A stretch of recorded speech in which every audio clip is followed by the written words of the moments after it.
네, 오늘은 하나님의 한없는 자비와 사랑, 이런 제목으로 함께 말씀을 나누기 원하는데요. 이거 너무 큰 것 같아요. 하나님의 사랑을 말해봐라, 하나님의 자비를 말해봐라. 근데 이 사랑과 자비가 한이 없는데 어떻게 다 표현할까? 크신 하나님의 사랑 말로 다 형용 못하네. 저 높고 높은 별을 넘어 이 낮고 낮은 땅 위에 하늘을 두루마리 삼고 바다를 먹물 삼아도 한없는 하나님의 사랑 다 기록할 수 없겠네. 이거 끝났으면 좋겠죠. 네. 이제 시작이에요. 자, 그래서 이 하나님의 한없는 사랑과 자비를 예수님께서 좀 이렇게 생각해봐라 이래가지고 이제 비유로 말씀하셨어요. 비유로 말씀하셨어요. 그래서 우리가 알고 있는 탕자의 비유, 둘째 아들의 비유인데요. 자, 성경 본문 읽은 거를 다시 간단하게 정리해보면요. 11절에 어떤 사람에게 두 아들이 있는데 두 아들이 있습니다. 12절, 둘째가, 맏아들은 얌전합니다. 둘째가 아버지께 말하되 아버지여 재산 중에서 내게 돌아올 분깃을 내게 주소서 하는지라. 요거 상속 달라고 하는 건데 요거는 임종 전에 달라는 거거든요. 근데 아버지가 건강하고 멀쩡하게 살아계신데 달라 했어요. 아주 나쁜 놈이에요. 아버지 죽으란 얘기예요. 자, 13절에 그 후 며칠이 안 돼요. 그러니까는 작심해가지고요. 미리 계획을 다 세워놨습니다. 그래서 상속 받자마자 처분은 못 하거든요. 상속을 받아도 처분해버렸어요. 둘째 아들이 재물을 다 모아가지고 이거는 이제 부동산을 동산, 현금으로 만들어가지고 먼 나라에 가서 이방인의 땅이죠. 거기서 허랑방탕하여. 근데 내용이 굉장히 안 좋습니다. 허랑방탕. 그래서 뒤에 얘기를 보면 장녀들하고 먹고 놀았다. 그렇게 돼 있거든요. 재산을 낭비하더니, 낭비는 그야말로 쓸데없는 데 쓰는 거죠. 14절에 다 없앤 후, 금방 없어져요. 쓰면. 그 나라에 크게 흉년이 들었다는 얘기는 환경이죠. 마침내 안 좋은 상황에서 엎친 데 덮쳤단 말이죠. 그가 비로소 궁핍한죄라. 그래서 말로 닿을 수 없이 가난한 상태에 떨어지게 된 겁니다. 자, 15절에 가서 그 나라 백성 중 한 사람에게 붙여 사니, 붙여 산다는 얘기는 종살이 하는 거예요. 취직했어요. 남의 집에 종으로. 그가 그를 들러보내어 돼지를 치게 했는데, 그러니까 이왕에 돈 떨어졌으니까는 이제 육신적으로는 망했잖아요. 그런데 돼지 치는 일은 율법이 금지하는 일이에요. 불결한 일. 그러니까 이제 영혼도 파손난 거죠. 육신도 파손나고 영혼도 파손났다. 이거 완전히 망한 겁니다. 자, 16절에 그가 돼지 먹는 쥐업 열매로 배를 채우고자 하되, 여기 쥐업 열매는요, 콩 같은 건데 이게 정상적일 때는 가축에 사료고 비상적인 상황에서는 사람도 먹으면 훌륭한 양식이에요. 그런데 주는 자가 없는지라. 분명히 쥐업 열매가 있어요. 근데 이 둘째 아들에게는 주는 사람이 없어. 그러니까 이건 뭐냐면 무관심과 냉대, 왕따, 소외당했다. 그런 거죠. 굶어 죽는 사람한테 뭔가 좀 줘야 되잖아요. 근데 그것도 안 준 거예요. 자, 이래서 17절에 이에 스스로 돌이켜 이르되, 요거는 이제 회개했다는 표현인데요. 내 아버지에게는 양식이 풍족한 품꾼이 얼마나 많은가. 나는 여기서 줄여 죽는구나. 그래서 아버지 집을 생각하면서 아버지 집에 양식이 있는데 품꾼을 생각한 거예요. 그래서 집에 있는 사람들의 등급은 셋인데 첫 번째는 아들, 두 번째는 종. 종이라고 하는 것도 고용된 겁니다. 그런데 여기 품꾼이라는 얘기는 그야말로 날품팔이, 일용, 오늘 일당으로 불러온 일꾼에게도 양식이 있다는 거죠. 왜냐하면 오늘 하루 일하면은 먹고 살 만큼 주잖아요. 근데 나는 지금 먹고 살 게 없단 말이죠. 그래서 이제 아버지 집으로 간다 얘기입니다. 그랬더니 아버지가 어떻게 했느냐? 20절에 이에 일어나서 아버지께로 돌아가니라. 그러니까 아들이 이제 아버지 집으로 가는 거죠. 아직도 거리가 먼데, 그러니까 이제 동네 주변에 온 것 같아. 그런데 아버지가 그를 보고, 아들이 아버지를 본 게 아니라 아버지가 그를 보고 치근히 여겨 달려가 목을 안고 입을 맞추니 그랬죠. 그러니까 아버지가 다 해버렸어. 한마디로 뭐였냐면 환영해서 아들을 싹 받아들였어요. 자, 그래서 여기서 끝난 게 아니고 어떻게 아버지가 이 아들을 대우했는가, 그게 문제잖아요. 자, 22절에 보니까 아버지는 종들에게 이르되 제일 좋은 옷을 내어다가 입히고 손에 가락지를 끼우고 발에 신을 신기라. 그래서 이거는 환영한 것만 아니라 최고로 대우해서 환영했다라는 뜻입니다. 첫 번째 옷 입혔죠. 옷은 훈장, 그 사람의 품위와 신분을 말하는 거예요. 아들이다. 두 번째 손에 가락지는 도장, 인감도장. 그래서 아버지의 모든 권한을 대행할 수 있는 그런 반지를 준 거죠. 자, 발에 신을 신겼다는 얘기는 뭐냐면 지금 맨발로 왔잖아요. 이건 종이거든, 종. 그래서 이제 신신키고 아들이다, 자유인이다. 너는 종이 아니야. 우리 집의 아들이야, 자유인이야. 그렇게 해서 알려준 거죠. 그래서 이제 자기는 품꾼 생각하고 왔는데 아버지는 아들로서 최고로 이제 대우해서 환영해서 영접을 한 거예요. 뭐였습니까? 잔치하는 거죠. 23절에 그리고 살진 송아지를 끌어다가 잡으라. 이 송아지는 예비된 송아지죠. 손님 대접하려고. 그러면 누구 생각하고 송아지 키웠겠어요? 둘째 아들 돌아오면 잡아서 잔치하려고 키운 송아지. 드디어 D-Day가 된 거야. 그래서 이제 송아지를 잡아서 우리가 먹고 즐기자. 잔치하는 겁니다. 24절에 이 내 아들은 죽었다가 다시 살아났으며 내가 잃었다가 다시 얻었노라 하니 그들이 즐거워하더라. 그래서 즐거움을 잔치로 표현했는데 죽은 아들이 살아났으니까 얼마나 좋은가. 집 나간 아들이 집에 돌아왔다. 잃은 아들을 내가 얻었다라고 하니까 기쁘다. 그래서 잔치했다 얘기죠. 자, 오늘 이 얘기를 우리가 둘째 아들의 비유, 탕자의 비유로 해요. 그러면은 그 얘기를 딱 들으면은 주인공은 영락없이 누굽니까? 탕자지, 둘째 아들이지. 근데 한번 냉정하게 생각해 보세요. 진짜 이게 둘째 아들이 주인공인가? 이 이야기에 아버지 얘기 아닌가요? 아버지 얘기? 그러니까 그 아들이 있는데 아들이 모든 것을 행해서 끝났다 그러면은 그럴 수 있겠죠. 근데 아들이 아버지 집에 돌아왔고 아버지가 환영했고 아버지가 최고로 대우해줬다, 잔치했다라고 하니까 주인공은 아버지가 아닐까? 그러니까 우리가 어떤 이야기를 읽을 때 관점이 다른데 그 관점에 있어서 이렇게 서론 부분이 있고 본론 부분이 있잖아요. 그래서 이 탕자 얘기를 실천한 것은 사실은 도입 부분이죠.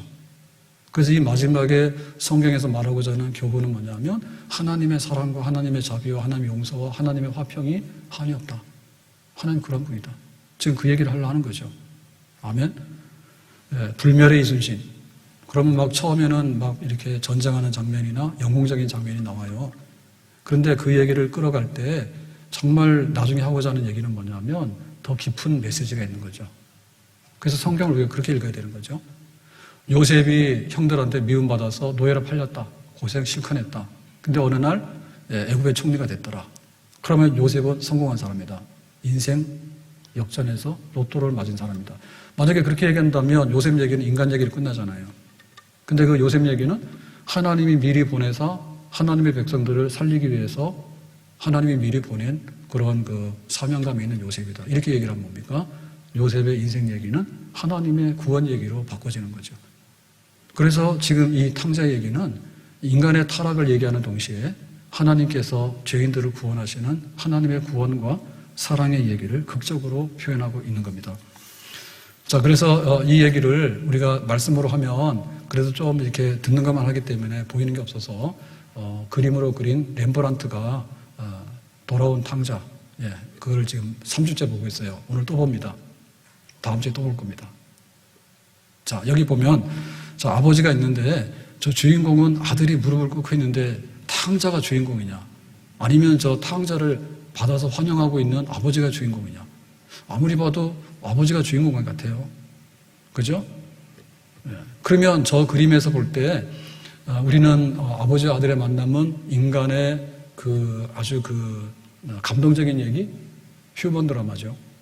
저렇게 못난 아들을 아버지가 받았으니까. 근데 또 저 얘기를 보면 하나님과 죄인이 하나님 옆에 돌아왔을 때 하나님께서 영접해 주시는 하나님과 인간의 만남, 감동적인 얘기다. 이렇게 보겠죠? 그리고 저거는 육신적으로 볼 때 정말 잘 그렸어요. 신발도 하나는 없고 하나는 다 떨어졌고 옷도 남루하고 그 아들은 정말 탕자 같아. 근데 그 아버지를 보면 아버지는 아들을 끌어안고 있는데 정말 그 신적인 모습. 그러니까 굉장히 육체를 잘 묘사한 그림인 동시에 영적인 것을 묘사한 것이고 아버지와 아들의 관계를 묘사하는 동시에 하나님과 죄인된 인간을 묘사하는 것이고 그래서 하나님과 인간의 만남, 영혼과 시간의 만남, 생명과 사망의 만남, 또 죄와 또 용서의 만남, 그 다음에 그 갈등과 화해의 만남, 이런 것들이 교차하면서 결국에는 뭐가 이깁니까? 아버지가 이기죠. 아버지가 품어버렸죠. 그래서 그 사랑이 한이 없고 그 자비가 한이 없고 그 용서가 한이 없더라. 그렇게 이제 표현했는데 성경의 얘기를 저렇게 볼 수가 있겠습니다. 자, 그러면 이제 하나님 아버지의 사랑과 자비가 한이 없다. 그럴 때 이제 우리가 좀 더 그거를 이제 세 가지 면에서 살펴보면은, 첫 번째는 저 아버지를 왜 노인으로 그렸을까? 두 번째는 아버지하고 아들하고 그냥 서 있잖아요. 그리고 아들은 무릎 꿇고 있잖아요. 움직이지 않잖아요. 왜 저거에 정적인 장면일까? 네. 그 다음에 아버지의 손은 저 아들의 어깨를 이렇게 만지고 있는데 저 아버지의 손은 뭘까? 자, 이 세 가지 면에서 저 아버지의 그 사랑과 자비가 한이 없다. 그걸 우리가 좀 더 살펴보면 되겠습니다. 첫 번째로 보면요, 저게 왜 저 아버지 얼굴을 노인으로 그려놨을까? 그에 대한 궁금증이 있죠. 그러면 우리가 아이돌 갖다 그려보면 알아요. 네, 춤 잘 추고 노래하고 인기 있는 아이돌을 저 아버지라고 딱 그려놓으면 어떻게 될까요? 저거는 그림 망가지는 거예요. 안 되는 거예요. 탕자하고는 안 어울려요. 그리고 잘생긴 배우 있죠. 예, 잘생긴 배우를 갖다 딱 그려놓으면 어떻게 될까요? 예, 너무너무 반질반질하고 잘 나가는 아버지하고 저 망가진 아들하고 너무나 안 어울려. 그래서 저 돌아온 탕자를 맞이할 수 있는 아버지는 저런 아버지일 거다라고 생각이 되어지는 거죠. 그러니까는 육신의 아름다운 그런 그 아버지의 모습보다는 내면의 아름다운 모습의 아버지를 표현한다라고 보면 노인이 맞겠죠.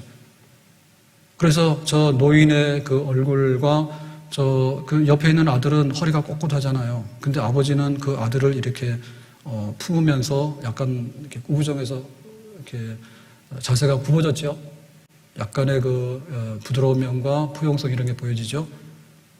네. 그러니까 저 아버지는 세월을 많이 살았죠. 세월이 흔적이고 또 저 아버지에게 뭐예요? 인생의 삶의 모든 것이 내공이 있는 거죠.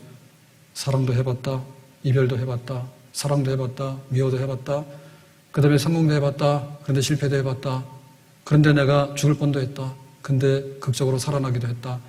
온갖 그 삶의 그 내공들이 표현되어질 때 저렇게 살아온 노인의 얼굴처럼 이렇게 표현한다면 그 하나님께서 우리를 대면하실 때, 우리를 보실 때에 그 모든 것을 아시고 품으시는 그런 하나님의 모습이 아닐까, 그렇게 보여지죠. 배우 최불암은 지금 할아버지잖아요. 진짜 할아버지 이제는. 근데 그분은요, 군대 갔다 와서부터 노인 역을 맡았대. 군대 갔다 와서 노인이요. 그 목소리도 노인이고 표정도 노인이고 젊은 사람이. 그래서 그때는 빚을 못 받는지 모르지만 그때도 뭐 노인역으로 탁월했으니까. 그런데 나중에는 분장할 것도 없잖아요. 가만히 있어 노인이잖아요. 우리가 볼 때 보면 어떻습니까? 최불암 나와서 뭐 이렇게 지금도 뭐 막기행 막 이런 거 하고 하잖아요. 여러 가지 많이 하잖아요. 근데 보면은 우리가 그 하고자 하는 그 전달하고자 하는 내용에 대해서 사실은 그것이 사실인가 아닌가를 날카롭게 보기보다는 그냥 나이 드신 분이 당연한 얘기를 당연하게 해주는데 뭔가 좀 이렇게 들을 만하고 별로 거부 반응이 없고 그렇게 느껴지지 않아요? 그죠? 괜찮은 거예요. 저도 이거 그 나이 듦에 대해서 저는 저희 어머니에 대해서요 지금은 굉장히 편해요. 옛날에 몰랐던 거 많이 느꼈거든요. 왜냐하면 처음에 참 말투기가 어려웠어요. 어떤 거냐면 어느 날 몇 년 전에 이제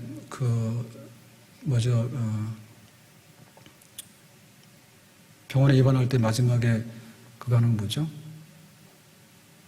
그거를 그 생명 연장하는 거 그거를 하지 마라, 인위적으로 하지 마라, 그거를 써가지고 왔어요. 받아놓으라고. 그래서 별로 기분이 좋지도 않을 뿐더러 별로 뭐 좀 그렇죠. 네. 근데 이제 어느 날 이렇게 얘기하는데 돌아가시는 얘기하면 옛날에는 말도 안 받잖아요. 노인이 또 무슨 얘기하나 이렇게 생각했는데 어느 날 이제 당연히 받아들이죠. 그러니까 장례를 어떻게 하면 좋겠다라고 하면 그래요. 그 말투기가 그렇게 어렵더라고. 근데 그 말투고 나니까 그 다음에 이제 그 세월의 간격이 좁혀지더라고요. 좁혀져요. 그래서 할머니들하고 얘기하고 노인들하고 얘기할 때는 핸드폰 얘기나 인터넷 얘기하시면 안 돼. 그거는 아주 대화 단절이에요. 근데 살아온 얘기하면요 한마디로 다 알아들어. 정말 사랑을 많이 하는구나. 아들 좋은 대로 해, 편한 대로 해. 그거 다 들어. 그거 한마디 다 들어있어요. 그리고 나 죽으면 장례식 어떻게 해? 라고 하는 얘기도 다 들어있어. 거기에 우리 거부 반응 없어요. 그러니까 그만큼 이렇게 그릇이 오래되기도 하고 그 그릇이 크기도 한 거지. 만약에 하나님께서 그런 하나님이 아니다면 그 사랑을 표현하는데 부족할 것 같아. 그 자비로움을 표현하는데 부족할 것 같아요. 그러니까 우리 하나님은 우리를 아시는데 우리의 삶의 구석구석과 우리의 삶에 굽이치는 그 모든 물결들을 다 이해하시고 그러면서 정말 그 모든 것들을 우리보다 선 경험하시는 그런 아버지의 모습으로서 돌아오는 아들을 이해하시고 그렇게 맞이하고 환영하시는 분인 줄로 믿습니다. 그러니까는 외면적인 아버지의 모습이 아니라 내면에 있는 아버지의 모습을 봐야 되는 거지. 그러니까 하나님께서 우리에게 어떻게 역사하셨는가? 하나님께서 막 불로 역사하셨다. 하나님께서 막 우박으로 내리치셨다. 하나님께서 막 홍해바다가 쫙 갈라지게 하셨다. 우리가 그런 얘기를 감동받을 때가 있죠. 필요하죠. 그런데 그 하나님 아버지의 그 모습이 그 사랑과 자비와 그 다음에 용서와 화해와 평안함과 이런 어떤 그 보이지 않는 본질적인 가치를 표현할 때는 바깥에 있는 그런 힘이라든지 혹은 바깥에 있는 화려함으로 표현할 수가 없어요. 그래서 비록 이렇게 나이 드신 그 노인의 얼굴로 저 잠깐은 표현을 해놨지만 그런데 보면 빛나는 빛이 있죠. 얼굴은 노인처럼 보이는데 사실은 서 있는 그 아들은 어두운 데 있잖아요. 근데 아버지에게서는 빛이 나잖아요. 내면의 빛, 내면의 불꽃, 내면의 사랑, 그 내면의 그런 용서 이런 것들이 아버지에서 뿜어 나오는 거지. 우리가 섬기는 하나님은 이러한 하나님인 줄로 믿습니다. 아멘. 예, 내적으로 볼 때 우리 모든 것을 정말 이렇게 밝힐 수 있고 우리의 모든 것을 받아줄 수 있는 그런 하나님의 사랑과 자비, 그 하나님을 우리가 섬기는 줄로 믿습니다. 자, 두 번째로 저 아버지를 표현할 때 그 어떻게 표현했는가 하면 20절에 보면요. 이렇게 돼 있어요. 20절에 성경에는 보면 이에 일어나서 아버지께로 돌아가니라. 이제 아들이 오는 거예요. 아들의 행동이 여기서 끝났어요. 근데 돌아올 때 우리가 정상적으로 그러면 한 시속 한 6km, 7km 이렇게 걷거든요. 근데 이게 잘못했기 때문에 지금 안 올라 있는데 죽게 돼가지고 온 거잖아요. 그러니까 돌아올 때 어떻게 오겠습니까? 천천히 오겠죠. 그리고 보통 같은 경우에는요, 올까 말까 하다가 안 와요. 근데 이제 오긴 오는 거예요. 아마도 서 있으면 제로니까 아마도 시속 1km 정도? 예, 동네 밖에 1km밖에 와 있는데 자기 집에 들어올 때는 그냥 한 걸음 생각하고 잘못했으니까. 예, 그래가지고는 이제 한 걸음 이렇게 조심스럽게 주저주저 하면서 오고 있는데 아버지가 어떻게 했습니까? 그를 보고 멀리서. 그러니까 이거는 아버지가 날마다 출근했다는 얘기지.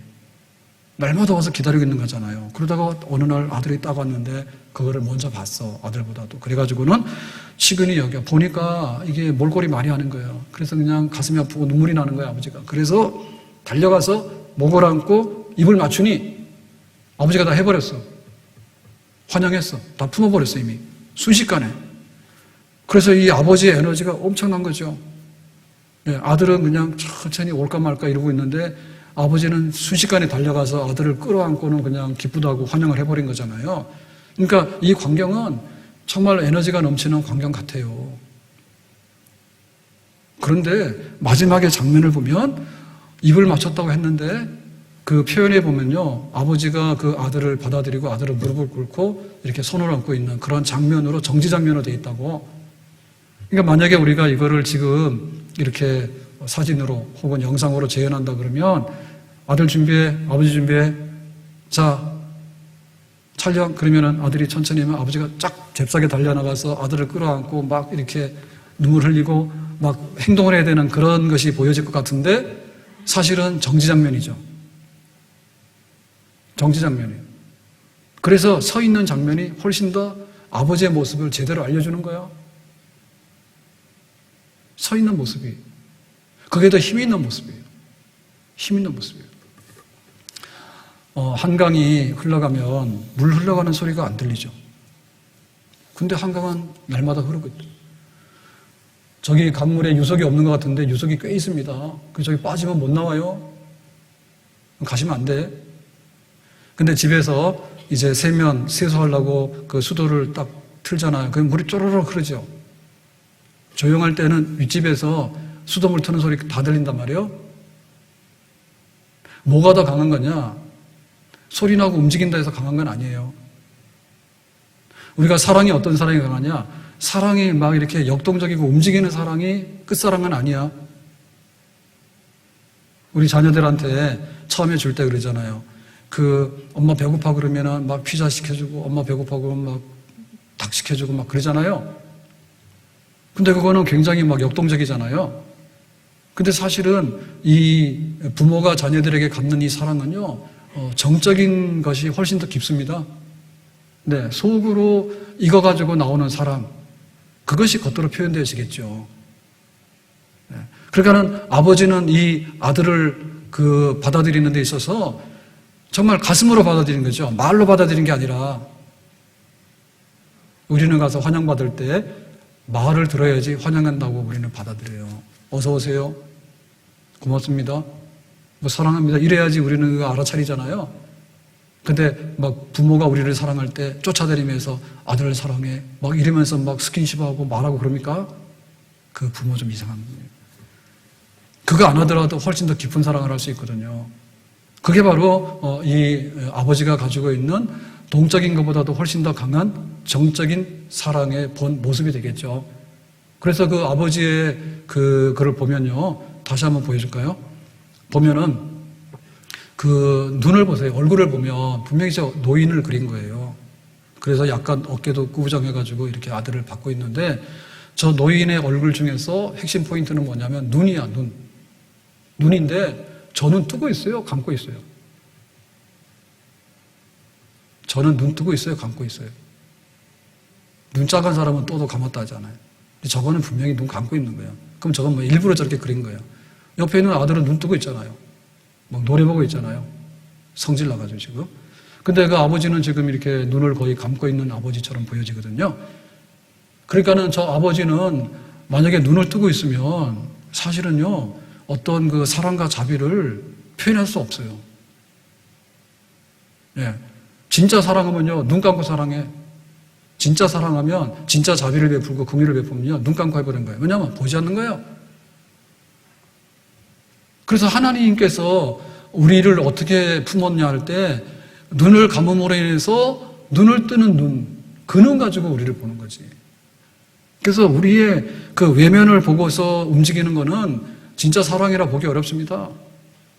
사람들이 젊어서 사랑을 하잖아요. 근데 그 사랑은 보이는 사랑인 경우가 대부분이에요.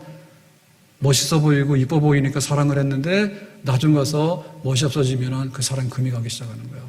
더 멋있는 사람이 나타나면 그 사랑이 금이 나기 시작하는 거예요. 사람들 인기가 있었는데 그 인기가 어느 날 시들어지게 되거나 혹은 우리가 가지고 있는 돈이 떠나가게 되면요, 그 사랑과 자비가 금이 가고 떠나기 시작하는 거예요. 근데 그런 게 아닌 거죠. 눈 감았어. 다시 말하면 외면으로 보이는 어떤 것에 의하지 아니하고 내면적으로 가지고 있는 그 사랑, 깊이 있는 사랑. 그리고 말로 쪼잘쪼잘하는 게 아니라 말 안 하더라도 다 통할 수 있는 그런 말. 무언 중에서 말하고 있는 말. 아들 객지에 나가서 고생 많았지. 저 다 하고 있거든 지금. 막 입 벌려가지고 막 말을 떠들어야지 그 말 하고 있는 거면 아니에요. 아버지가 눈은 감겼지만은 아들인 것을 알고 아들 어깨에다 손을 얹고 내가 너를 환영해라고 하는 그 행동 속에서, 한 정지 장면 속에서 아들의 수고와 고생과 그 아들이 겪었던 그 스트레스와 또 멸시와 좌절감과 분노 뭐 이런 것들을 전부 다 아버지는 알고 있는 거지. 그러니까 그걸 다 품고 있는 거죠, 아버지가. 그래서 아버지의 품이 정말 크고도 아름답고도 귀하다, 그렇게 보겠습니다. 아버지는 항상 말하고 싶잖아요. 너 집 나가면 고생해. 근데 아들이 기어이 집을 나갔잖아요. 근데 사실은 아버지가 이 아들을 두드려 패가지고 못 나가게 할 수도 있거든요. 근데 아버지는 그렇게 안 했거든요. 왜냐하면 자식 이기는 부모가 없다고요. 그 아들이 하고 싶은 것에 관해서 물리적인 강제력을 동원해가지고 잡아매는 건 아니에요. 묶어놓으면 도망 못 가겠지. 근데 아버지는 그걸 알면서도 얘야, 집 나가면 고생이야. 못 날아가면 고생할 거야. 그냥 그러면서도 그걸 풀어주는 거예요. 그리고 돌아왔을 때 계산 안 해요. 야, 너 가져간 게 얼마인데 네가 쓴 게 얼마야? 빚진 게 얼마야? 이렇게 계산 안 해. 나갈 때도 그냥 못 이긴 척하고 내보낼 수밖에 없고, 돌아올 때도 까칠하게 거부하는 게 아니라 그냥 용납할 수밖에 없는 그런 하나님의 깊은 사랑, 그것이 한이 없는 하나님의 사랑이고 하나님의 자비인 줄로 믿습니다. 수고하고 무거운 짐진 자들아 다 내게로 오라. 내가 너희를 쉬게 하리라. 그러니까 저 아버지의 그 늙은 아버지의 모습 속에서, 눈 감은 아버지의 모습 속에서, 그러나 말은 하지 않지만은 가슴으로 말을 하는 그 아버지의 품 안에서 너희들이 수고한 거 있으면 다 와라.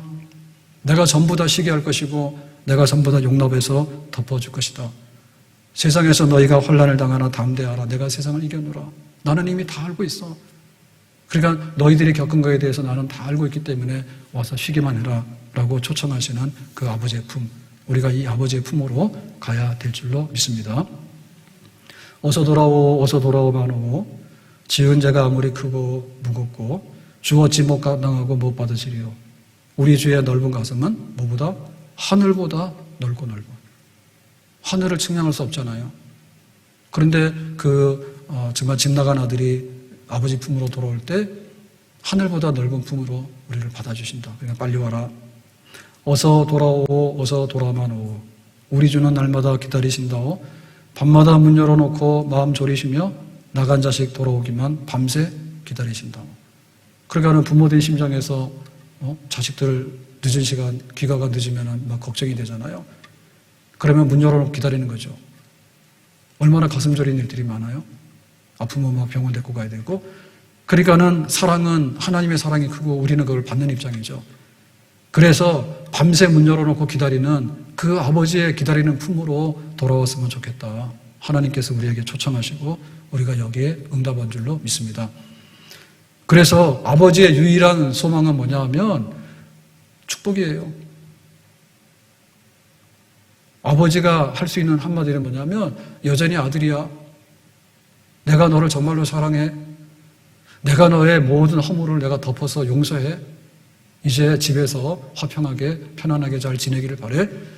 아버지 입에서 나오는 것은, 아버지의 마음 본심에서 나오는 것은 축복이고 좋은 것이고 하나도 허물하거나 죄를 책망하거나 거기에 대해서 더 이상의 책임을 묻거나 하는 그런 냉혹하고 냉정하신 그런 아버지가 아니라 모든 것을 알면서도 받아들일 수 있는 정말 용납하고 좋은 말하는 그런 좋은 마음으로 품으시는 그런 아버지가 바로 우리가 하나님을 섬기는 우리의 하나님 아버지인 줄로 믿습니다. 아멘. 만약에 아버지가 젊어서 쌩쌩해가지고 잘 나가는 아버지였으면 저 자식 못 받아들일 거예요.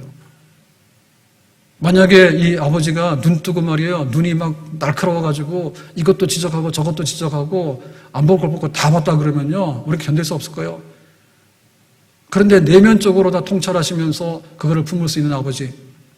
자, 그러면 이 아버지는 어떤 아버지인가? 세 번째로 보면 아버지 손인데 그림 다시 한번 보겠습니다. 손. 오늘 저녁 시간에 좀 더 얘기할 텐데요. 저 손을 보면 오른손 왼손 해가지고 아들의 어깨에다 올려놨거든요. 그러니까는 이 주인공은 옆에 서 있는 키 큰, 냉정하게 서 있는 큰 아들이 아니라 둘째 아들인데 둘째 아들이 진짜 주인공이 아니라 아버지가 주인공일 거다. 근데 아버지 주인공인데 아버지의 주인공의 포인트는 뭐냐라고 할 때 얼굴, 그 다음에 빛나는 얼굴. 비록 늙어 보이지만은 빛나잖아요. 눈은 감긴 것 같지만 눈을 떴잖아요. 근데 그 아버지는 뭐냐면 손이 있네, 손. 그래서 이 손을 가지고서 이 아들을 포옹하고 이제 환영하는 손, 내비는 손이죠. 그러니까는 저 아버지의 그 핵심은 뭐냐면 손입니다, 손. 아버지의 손을 저 중앙에다가 그려놨어요. 그러면 이 손은 뭘까라고 할 때 사랑의 손이죠. 저 손은 뭘까 할 때 자비를 베푸는 손이죠. 저 손은 뭐예요? 용서했다고 이제 내미는 손이죠. 아멘. 그러니까 저 손의 역사에 따라서 우리가 살아온 거예요. 이 아들은 객지에 나가서 허랑방탕하고 때로는 이렇게 종살이도 하고 그랬지만 그 아버지의 손은 한 시간도 그 아들을 놓치고 뿌리친 적이 없는 줄로 믿습니다. 집에 돌아왔을 때 저 아버지는 저 손을 가지고서 그 아들을 영접해가지고 사랑한다고 자랐다고 그렇게 환영해서 얹으신 손인 줄로 믿습니다. 위태로울 때, 위기에 봉착했을 때, 사망의 험한 골짜기를 지나갈 때 아버지가 손을 가지고서 지켜주고 보호해줬기 때문에 살아온 그런 손이 되는 줄로 믿습니다. 이사야 41장 10절 내가 너를 굳세게 하리라. 하나님의 손. 참으로 너를 도와주리라. 도와주는 손. 참으로 나의 의로운 오른손으로 너를 붙들리라. 그러니까 하나님 아버지께서 강한 손, 붙드는 손, 그런 손으로 역사하셨기 때문에 저 아들이 지금 여기까지 살아왔고 아버지 집에 왔을 때도 아버지가 강한 손으로 붙들어서 들어오라고 끌어당기고 있는 그런 손을 내민 줄로 믿습니다. 그리고 저 아버지의 손은요, 한편에 있어서는요, 굉장히 여성다운 손이에요. 그래서 정말로 위로를 잘하는 손이야. 약손이야. 저 아버지의 손은 뭐냐면 우는 아들의 눈물을 닦아줄 수 있는 손이에요. 저 아버지의 손은 정말 허랑방탕해가지고 만신창이가 된 정말 그 상한 심령을 어루만져 줄 수 있는 그런 격려할 수 있는 그런 손입니다. 아멘. 아침에 출근할 때 잘 다녀오세요. 인사하는 손. 퇴근하고 돌아왔을 때 오늘 수고 많이 했어. 수고했어. 라고 손잡아서 끌어들이고 영접하는 손. 하나님께서 우리가 나갈 때나 들어올 때나 우리에게 좋은 일이 있을 때 축복하고 우리에게 안 좋은 일이 있을 때 격려하고 우리가 위태로울 때 보호하시고 우리의 힘이 모자랄 때 강하게 붙드시고 그렇게 하나님의 살아있는 손이 계속해서 역사했기 때문에 우리가 한없는 하나님의 사랑 안에서 우리가 살아온 줄로 믿습니다. 아멘.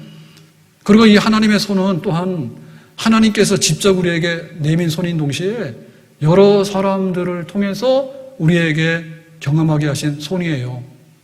제일 가까이 있는 사람 누구예요? 부부간에.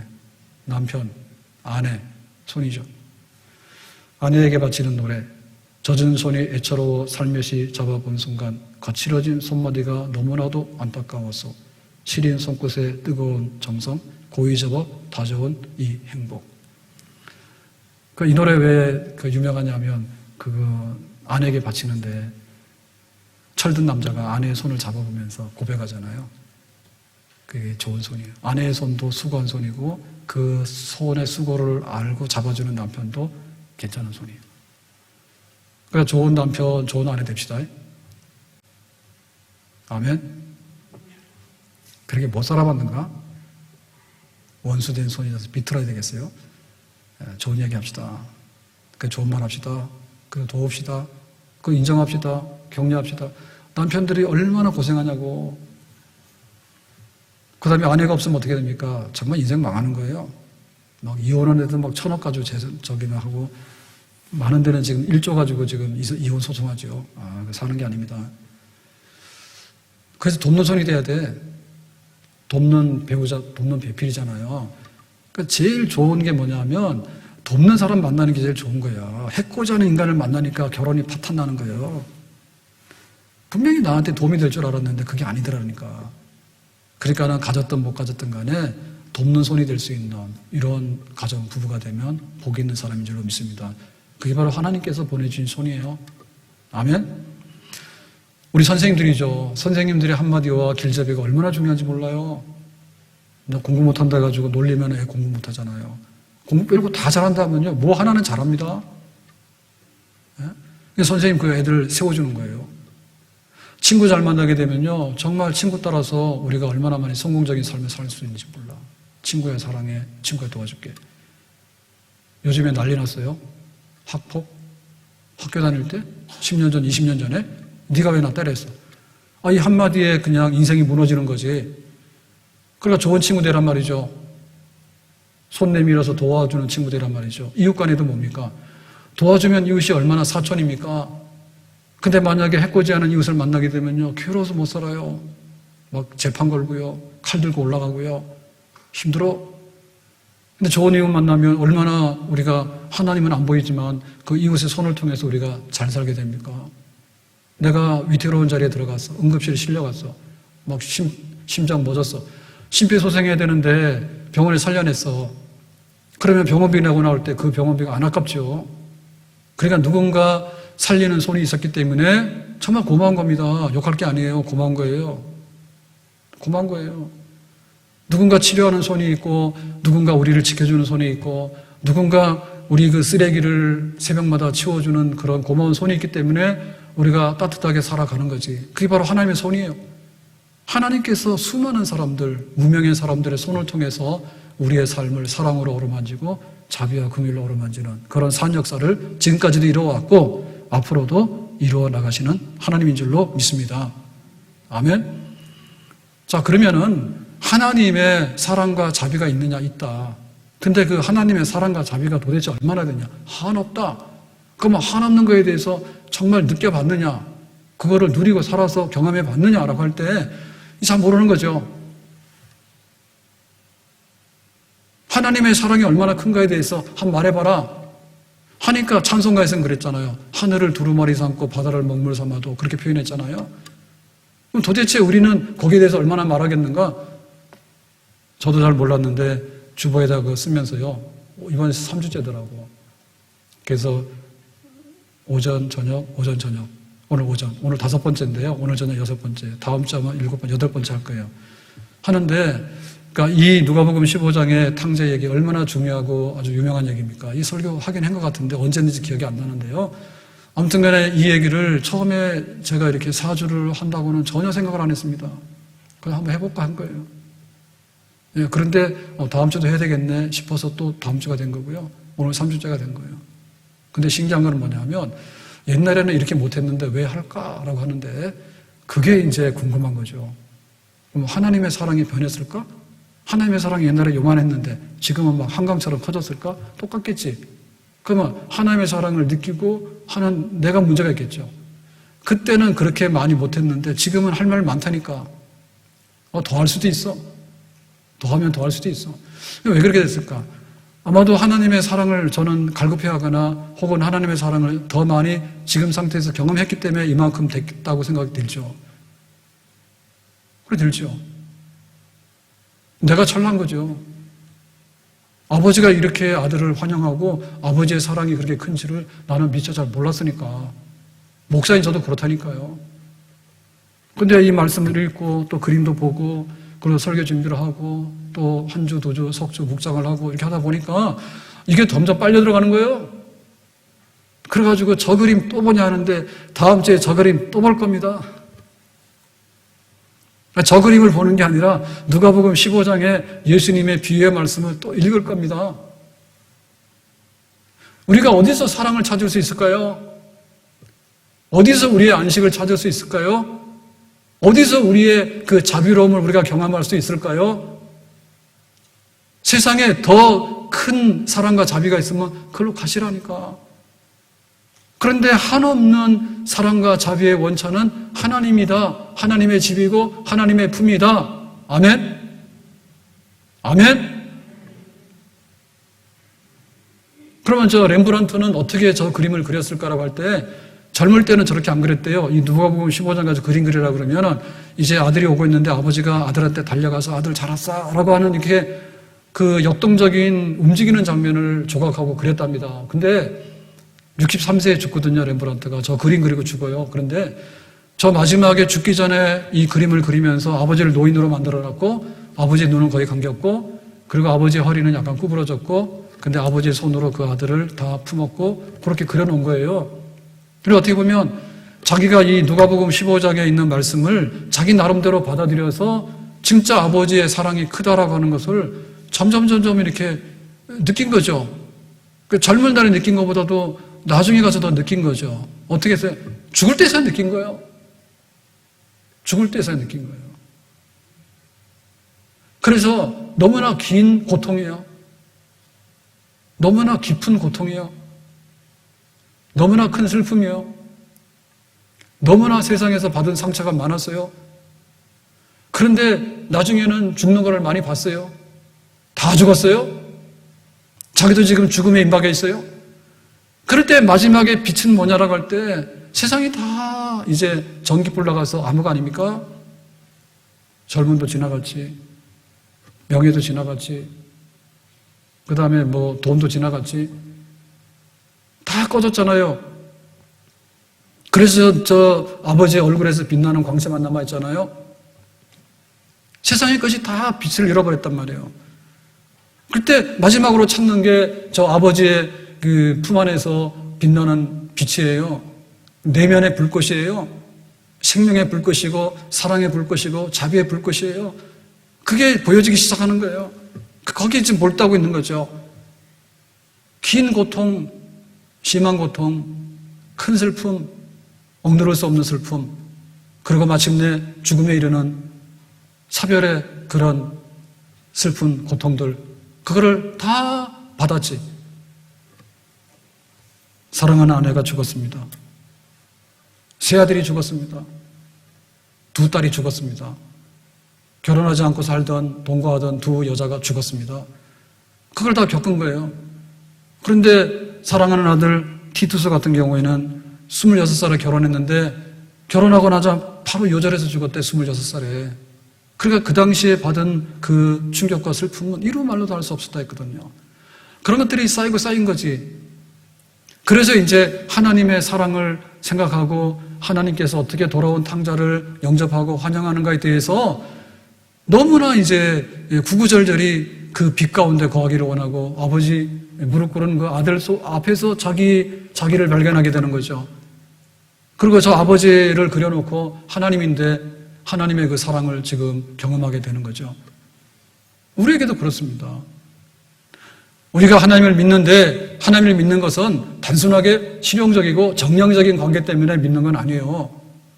나한테 돈이 들어왔냐 돈 빠져나갔냐, 내가 좋아졌냐 안 좋아졌냐, 나한테 유리하냐 불리하냐, 그것 때문에 하는 관계는 아주 1차적인 관계고요. 이거는 먼 나라의 삶이에요.